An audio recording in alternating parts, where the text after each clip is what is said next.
Challenge classes में एक बार फिर से आपका स्वागत है। आज हम अवतल दर्पण में प्रूफ करने वाले हैं A बराबर r/2। हमको पता है कि सारे बच्चे को इसको प्रूफ करने से पहले डर लगता है, लेकिन आप मेरे वीडियो को शुरू से अंत तक देखें, ध्यान से देखें। आपको काफ़ी इजी नहीं लगा तो फिर बोलिए, अगर इजी लगे तो कमेंट बॉक्स में कमेंट जरूर करना, सब्सक्राइब जरूर करना। तो बच्चों ध्यान देना है, इसमें कुछ मैथ के नियम भी लागू होते हैं, और जिन बच्चों को वो मैथ 9th क्लास में पढ़ना था ज्योमेट्री वाले चैप्टर में, अगर वो आप नहीं पढ़े होंगे तब वास्तव में आपको ये काफ़ी भार पड़ेगा। अगर आप इसको पढ़ रखे हैं, पहले से नियम पता है मैथ का, तो आपको काफ़ी इजी लगेगा। अगर नहीं भी पता है तो यकीन करें आप इस वीडियो में बने रहें, मैं आपको एक एक करके बताने वाला हूँ। तो सबसे पहले इसको आपको पता है कि काफ़ी फेमस क्वेश्चन है, एग्जाम में कई एक बार पूछा जा चुका है। अवतल दर्पण में सिद्ध करें A बराबर r/2। इसके बाद हम प्रूफ करेंगे उत्तल दर्पण में A बराबर r/2। दोनों दर्पण में हम प्रूफ करके दिखाएंगे एक एक करके। तो इसके लिए फाइनली पहले आपको क्या करना होगा, एक फिगर ढंग का बढ़िया से कैसे बनाएं, उस फिगर को आपको माइंड में रखना चाहिए। तो उसका फिगर कैसे बनता है, आइए हम पहले बना लेते हैं। चूंकि अवतल दर्पण है तो अवतल दर्पण का फिगर हम यहाँ पर बना लेते हैं। ठीक है, एक अवतल दर्पण का हम यहाँ पर फिगर बना लेते हैं। अवतल दर्पण को हम लोग बाहर से रचित करते हैं, तो चलिए इसको हम अवतल दर्पण को बाहर से रचित कर लेते हैं। ठीक है, A बराबर r/2 प्रूफ करते समय हमेशा इसी टाइप का फिगर बनाना जैसे हम बता रहे हैं। और ये चूंकि इसका प्रधान अक्ष है, आप लोग को पता होगा, अगर शुरू से मेरा वीडियो देख रहे हैं तो ये सब आपको पता हो गया होगा कि ये सब है क्या। देखिए, ये हो गया आपका दर्पण का ध्रुव, ये हो गया आपका कची फोकस, और ये क्या हो गया, जितना दूर ये होता है उतनी दूरी पर एक बिंदुवार होता है जिसे हम C बोलते हैं, वक्रता केंद्र, दर्पण का वक्रता केंद्र। ठीक है, अब क्या करना होता है, एक किरण आपको समांतर लाना होता है। तो चलिए एक किरण हम समांतर ले आते हैं।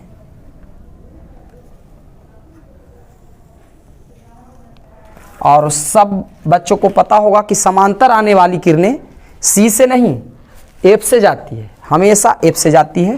तो इसको हम F से गुजार लेते हैं। कोई बच्चे आपसे ज़बरदस्ती करे कि सर इसको C से चाहे और दूसरे जगह से ले चले, तो गलत बात है। हमेशा समांतर आने वाली किरणें F से जाती है, ये बात फिक्स है।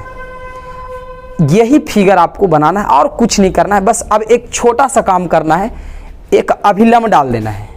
अभिलंब कैसे डालेंगे, अभिलंब क्या करेंगे, C बिंदु से लेकर के यहाँ तक एक अभिलंब डाल देंगे। बस चलिए एक अभिलंब डाल लेते हैं। अभिलंब आप डॉट डॉट लाइन से डालें तो और बेहतरीन है, हम यहाँ पर फुल लाइन से डाल दे रहे हैं। आपको मर्जी है तो इस तरह से डॉट डॉट लाइन से भी डाल सकते हैं। ठीक है, ये फिगर आपका बन के रेडी हो चुका है। अब कुछ नहीं करना है, क्या किए, एक किरण लाए समांतर, फोकस से निकाले, और ये बीच में जो देख रहे हैं ना, ये किरण नहीं है, ये अभिलंब हमने डाला है। अभिलंब अंग्रेजी में से हम नॉर्मल बोलते हैं। और इस दर्पण का चूंकि कुछ नाम देते हैं M', और जहाँ पे ये किरण को हम दे देते हैं A, जहाँ पे टकराया उसका नाम B दे देते हैं। वैसे इसका कोई ज़रूरत पड़ेगा ही नहीं, लेकिन नाम दे देते हैं। ठीक है, इतना करने के बाद इसमें आपको कुछ गुण आपको पता होना चाहिए। यहाँ ज्योमेट्री का भी गुण लगता है, दर्पण के भी कुछ नियम कानून होते हैं, वो भी आपको पता होना चाहिए। तो फाइनली हम क्या करते हैं, पहले हम उस बेसिक का बात कर लेते हैं जिनका जिनका ज़रूरत पड़ेगा। इसमें वीडियो लंबा हो सकता है, लेकिन इतना शानदार आप जीवन में कभी ऐसा नहीं देखे होंगे। एकदम पार्ट बाय पार्ट हम समझाने वाले हैं, ज़रा ध्यान से देखें। ठीक है, तो इसको ज़रा देखें। जो बच्चे ट्यूशन वगैरह पढ़ाते हैं वो लोग ज़रा और ध्यान से देखेंगे, काफ़ी इजी ढंग से हम बताने वाले हैं। ठीक है, तो ज़रा देखें, अच्छा लगे तो बदले में सब्सक्राइब करें। तो यहाँ पर हम 2-3 चीज़ आपको बताने वाले। सबसे पहला तो परावर्तन का नियम आपको पता होगा। जब कोई दर्पण है, कोई भी दर्पण हो, ठीक है, ये हम समतल दर्पण बनाए हैं, इस पर कोई किरण आती है, आपतित किरण, तो टकराने के बाद ऐसे जाती है, और बीच में अगर कोई अभिलंब डालता है तो ये दोनों कोण बराबर होते हैं। ये तो सब जानता होगा, आपतन कोण परावर्तन कोण के बराबर होते हैं, ये दो कोण बराबर होते हैं। वही नियम यहाँ देखिए लगेगा। ये देखिए आने वाली किरण ऐसे निकल गया है, बीच में अभिलंब डाले हैं, तो ये आपतन कोण बना, आई क्या बना, परावर्तन कोण, तो आपतन कोण परावर्तन कोण के बराबर होगा। अगर मान लूं कि ये x डिग्री है तो ये भी x होगा, अगर ये 30 डिग्री है तो ये भी 30 डिग्री होगा। उसी तरह यहाँ भी दोनों बराबर होगा। तो ये नियम पहला पता होना चाहिए, ठीक है। दूसरा बात करें, ये चीज हो गया। दूसरा बात, दर्पण का एक छोटा सा बात आप जरूर जाने। ये जो आप देख रहे हैं दर्पण, तो यहाँ जो बिंदु देख पा रहे हैं P, और यहां पर देखिए बिंदु एक देख पा रहे हैं B। तो बच्चे लोग जब देखते हैं ना तो कहते हैं ये तो काफी दूर है। गलत बात है, ये काफी नजदीक होता है। देखने में दूर लग रहा है, लेकिन एग्जाम में कभी पूछे कि बताइए P बिंदु B से काफी दूर होते हैं, काफी नजदीक होते हैं? काफी नजदीक होते हैं, नजदीक नहीं काफी नजदीक होते हैं। इतना नजदीक कि आपको दर्पण, रियल दर्पण पर हम आपको समझा सकते हैं। यहां पर फिगर है, आपको भले दूर है, लेकिन कोई पूछे तो इसका जवाब क्या होगा? काफी नजदीक होता है। P बिंदु और B बिंदु काफी नजदीक होते हैं, लगभग एक ही जगह होते हैं। आप बोलेंगे सर दूरी दिखाई दे रहा है। दूरी दिखाया गया इसलिए ताकि एक दूसरे से मर्ज ना हो जाए, दूर दिखाया जाता है। लेकिन दर्पण का चूंकि द्वारक आपको पता होगा काफी छोटा होता है, इसलिए दोनों बिंदु काफी नजदीक होते हैं, ठीक है। अब ध्यान से समझिएगा, जो हम बात बता रहे हैं दर्पण का, इस बात को जरूर याद रखेंगे। कोई पूछे कि P बिंदु B से क्या है, तो काफी क्या है? नजदीक है। अब ध्यान रखना, चूंकि ये काफी इसके नजदीक है, ये काफी इसके नजदीक है, मतलब कि ये धीरे धीरे नजदीक है, तो इसके बराबर हो सकता है। ये जो रेखा है आप जो ये देख रहे हैं FB, ये जो देख पा रहे हैं FB, ये FP के ही बराबर होगा। क्यों? क्योंकि यह जो रेखा है, ई बिंदु को अगर यहां हम क्या बताएं, काफी दूर नहीं है, काफी नजदीक है, इसलिए ये रेखा, ये जो भाग देख रहे हैं PF, FB के एकदम बराबर होगा। क्यों बराबर होगा? क्योंकि यह बिंदु काफी क्या है? नजदीक है। और जब नजदीक होता है, अब मान लेते हैं कि ये वाला हो गया F और ये वाला हो गया P, और एक बिंदु यहाँ काफी नजदीक है, यहाँ से रेखा कोई खींचेंगे तो लगभग दोनों रेखा क्या होते हैं? बराबर हो जाते हैं। इस रेखा का नाम अगर हम B दे दूं तो ये देखिए काफी नजदीक होता है, लेकिन यहाँ दूर भले दिख रहा है, लेकिन इसी तरह से ये काफी नजदीक होता है। इसी वजह से यह रेखा 5 फुट का मान लो तो ये भी 5 ही फुट का होगा। तो आप लिख सकते हैं कि PF FB के बराबर होते हैं। इसका क्या कारण है? क्योंकि P और B बिंदु काफी नजदीक होते हैं, दूर नहीं होते हैं। इस बात को इतना टाइम लेने की जरूरत नहीं, आप समझिए। ये दोनों बिंदु काफी नजदीक है, इसलिए दोनों भुजा भी क्या होंगे? बराबर हो जाएंगे। नेक्स्ट, अगला पॉइंट आपको क्या समझना, मैंने 2 पॉइंट समझा दिए, एक परावर्तन का नियम और एक P बिंदु B बिंदु के काफी नजदीक नहीं, नजदीक भी बोले तो गलत है, नजदीक नहीं काफी नजदीक होते हैं, ध्यान रखेंगे। अगला बात आपको ध्यान रखना है, ये 9th क्लास में आप पढ़े होंगे कि जब दो समांतर रेखा को एक तिर्यक छेदी रेखा काटती है ना, तो 8 कोण बनते हैं। अरे देखो 1 2 3 4 5 6 7 8, और 8 कोण में कोई ना कोई रिलेशन होता है। बहुत रिलेशन है, हम यहाँ पर पूरा नहीं करेंगे, लंबा वीडियो है। बस एक रिलेशन का जरूरत इसमें पड़ेगा, वो रिलेशन बताते हैं। एकांतर कोण ध्यान रखेंगे, 3 का एकांतर 6, 4 का एकांतर 5, माने इसका एकांतर इधर, इसका एकांतर इधर। वही देखिए इसमें नियम लागू होगा। देखिए एक रेखा यह है, एक रेखा यह है, दो को समांतर रेखा, इसको देखो तिर्यक रेखा काटा है, तो ई कोण देखिए एकांतर है कि नहीं? एकांतर है। देखिए ध्यान से, ये एक किरण है, यह किरण है, इसको ऐसे काटा है। यहाँ पर नाम है B, यहाँ पर नाम है C, तो देखिए ई कोण बराबर है कि नहीं? एकांतर बन रहा है कि नहीं? इसलिए हम एकांतर कोण सिर्फ ध्यान देंगे। अब जो बात हम करेंगे वो लास्ट एंड फाइनल। अगर इस बात को समझ गए तो ये आपके लिए बिल्कुल ईजी हो जाएगा। आप पढ़े होंगे त्रिभुज का नियम। किसी भी त्रिभुज में जब 2 कोण बराबर हो जाए, 2 कोण बराबर, मान लेते हैं कि ये वाला ये कुछ डिग्री का है, जितना डिग्री का है उतनी डिग्री का ही है। मान लेते हैं कि x डिग्री है तो ये भी x डिग्री है। x नहीं समझ में आता तो 55 रख लो, ये 55 डिग्री, ये 55 डिग्री। जब 2 कोण बराबर होते हैं ना, तो उसके सामने के 2 भुजा भी क्या हो जाते हैं? बराबर हो जाते हैं। ये भी बात आपको पता होना चाहिए, 9th क्लास में पढ़ना था।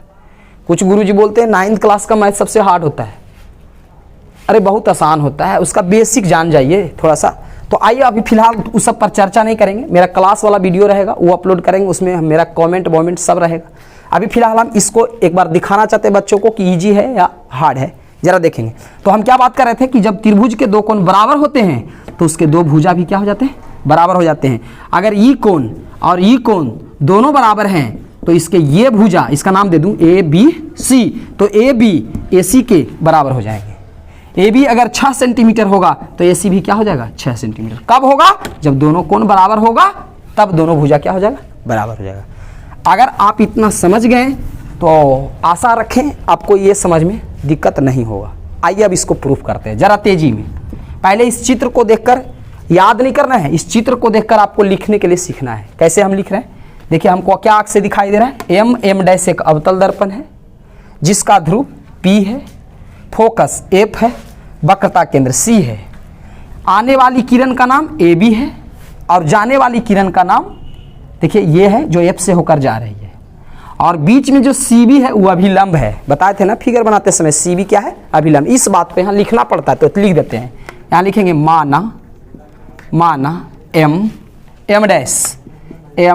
डैश एक अवतल दर्पण है जिसका ध्रुव P है। ठीक है, फोकस F कॉमा वक्रता केंद्र C है। और क्या लिखेंगे, ए बी आने वाली किरण है, ए बी देखिए ना, ए बी आने वाली किरण है जो दर्पण पर टकराने के बाद F से होकर निकल जाती है। इसमें डायरेक्शन दे देंगे इस तरह, F से होकर टकराने के बाद F से होकर निकल जाती है। इतना का बात आपको लिखना होगा। एक लास्ट लिख देना है, CB अभिलंब है। ये CB या BC एक ही बात है। BC अभिलंब डाला गया है जैसा कि चित्र में दिखाया गया है। इतना बात आपको लिखना पड़ेगा, रटने की जरूरत नहीं है, एकदम रटने की जरूरत नहीं है। इतना बात आपको देख के फिगर को आसानी से लिख सकते हैं। अब देखिए क्या करना है, जरा ध्यान देंगे। अब हम इसको प्रूफ को शुरू करते हैं। सबसे पहले देखिए ई कोण जो आप देख रहे हैं इसका नाम मैंने एक दे दिया। आप चाहे तो ए बी सी ऐसे करके भी इस एंगल का नाम लिख सकते हैं ABC, लेकिन ईजी होगा ऐसे। इसका नाम मैंने 1 दिया, इसका नाम मैंने 2 दिया, तो हम लिख सकते हैं 1 बराबर 2। एकदम लिख सकते हैं, अभी बताए थे कौन नियम से, परावर्तन के नियम से। तो यहाँ पर हम लिखेंगे, कौन सी लिखेंगे, कोण 1 बराबर कोण 2। कौन नियम से, परावर्तन के नियम से, परावर्तन के नियम से। इसको कर लेंगे समीकरण 1।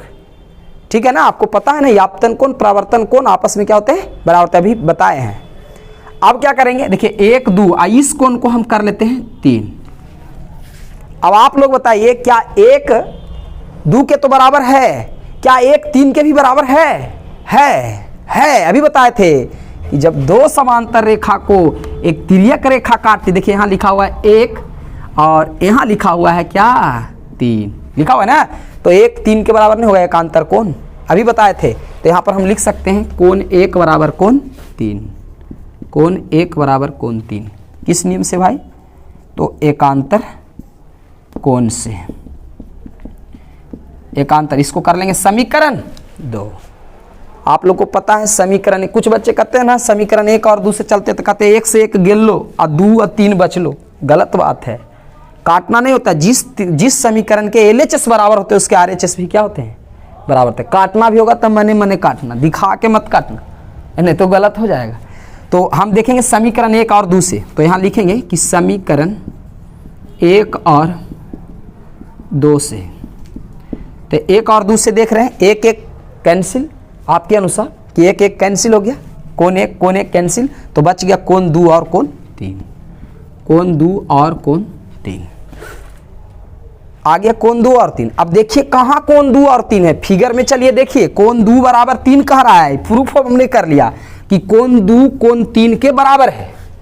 देखिए कोण दू कोण 3 के बराबर, हम तो जानते थे कि 1 3 के बराबर है, लेकिन ये प्रूफ हो के आ गया कोण दू 3 के बराबर है, 2 3 के बराबर है। अच्छा आप लोग देखिए ये त्रिभुज आपको दिख रहा है, देखिए मैं इसे थोड़ा डीप कर दे रहा हूँ, ठीक है। आप एग्जाम में ऐसे नहीं करेंगे, आपको समझाने के लिए मैंने ऐसा कर दिया।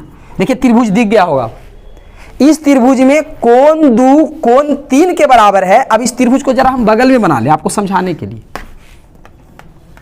देखिए यही त्रिभुज है, यहाँ पे नाम C है, यहाँ पर नाम F है, यहाँ पर नाम B है, और ये कह रहा है यहाँ पर लिखा हुआ कोण दू, यहाँ पर लिखा हुआ कोण 3, कह रहा है दोनों बराबर है। कोण दू कोण, देखिए ना बराबर हम नहीं करें, प्रूफ हुआ कोण दू कोण 3 के बराबर है। तो जब दू 3 के बराबर है तो 3 के सामने ही भुजा, दू के सामने ही भुजा, दोनों भुजा भी बराबर। अभी कुछ देर पहले बताए थे कि जिस त्रिभुज के 2 कोण बराबर होते हैं, बताए थे ना कि जिस त्रिभुज के 2 कोण बराबर होते हैं उसके 2 भुजा भी क्या होते हैं, बराबर होते हैं। तो कौन भुजा बराबर होगा, देखिए इस फिगर में दू के सामने देखिए कौन है, यह CF है, और 3 के सामने कौन है, FB है। देख लीजिए, नहीं तो इस फिगर में भी देख सकते हैं, इस कोण के सामने कोण दू बराबर कोण 3, तो दू के सामने नीचे CF है, 3 के सामने यह देखिए FB है ना। तो बस हो गया, इसको हम लिखेंगे कि त्रिभुज का नाम क्या है पता है, BFC में कहीं से उठा सकते हैं। इस त्रिभुज का नाम कैसे लिख सकते हैं, CBF किसी तरह लिख सकते हैं। तो लिखेंगे त्रिभुज CBF में, CBF में हमने क्या देखा, 2 कोण बराबर, तो 2 भुजा भी क्या होगा, बराबर। तो हम लिख देंगे CF बराबर FB, नहीं लिखेंगे CF बराबर FB, CF बराबर FB किस नियम से, त्रिभुज के नियम से, या त्रिभुज के संगत सामने का कोण है, तो यहाँ पर आप लिख देंगे त्रिभुज के नियम से। जिन बच्चों को नहीं समझ में आ रहा है ध्यान दीजिए, पीछे देखिए हम क्या बताए थे कि जिस त्रिभुज के 2 कोण बराबर है 2 भुजा बराबर हो जाएंगे।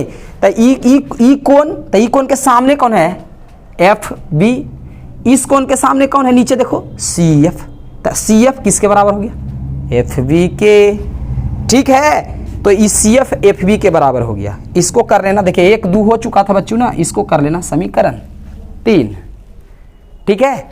अब समीकरण 3 करने के बाद अभी जैसा कि आपको बताए थे कि दर्पण में कि B बिंदु और P बिंदु काफ़ी दूर होते हैं कि काफ़ी नज़दीक, तो काफ़ी नज़दीक होते हैं।